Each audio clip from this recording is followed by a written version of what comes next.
اور آپ کو یہ معلوم ہے کہ آپ کا تعلق فقہ حنفی کے ساتھ ہے۔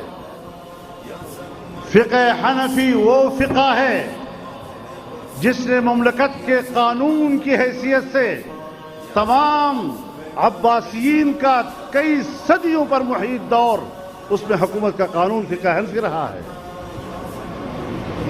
کیا آپ جانتے ہیں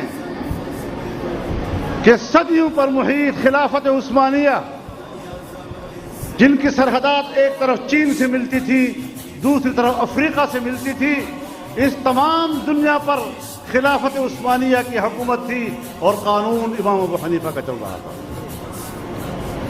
کیا آپ جانتے ہیں کہ پورا بر صغیر برما سے لے کر عرب کی سرحدات تک جب مغلوں کی حکومت تھی، جب اورنگزیب عالمگیر کی حکومت تھی، تو فقہ حنفی کی حکومت تھی اور کئی صدیوں پر محیط رہی۔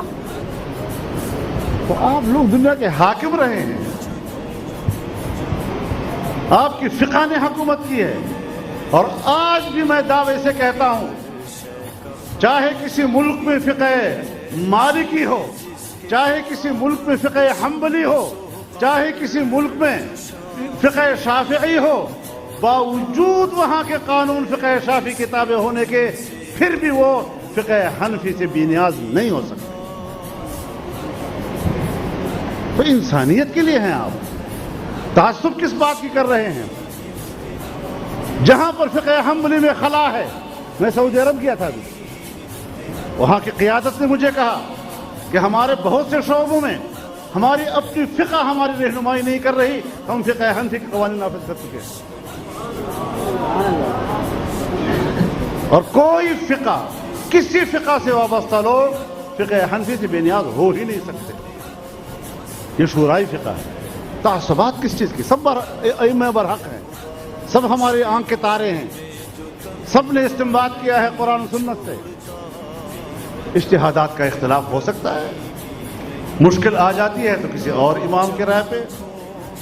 کتنے واقعات نقل ہیں آپ کی کتابوں میں کہ آئے صاحب میں نے تو نماز اس طرح پڑھ لی، میری نماز ہوئی یا نہیں؟ ہاں ہمارے فلانے بھائی کی مذہب میں ہو گئی۔ آپ یہ نہیں کہا کہ باوجود کہ اس کی مذہب میں غلط تھی لیکن ہمارے دوسرے بھائی کی مذہب میں ہو گئی۔ آپ یہ توسع تھا۔ ہم کس تنگ نظری میں چلے گئے ہیں؟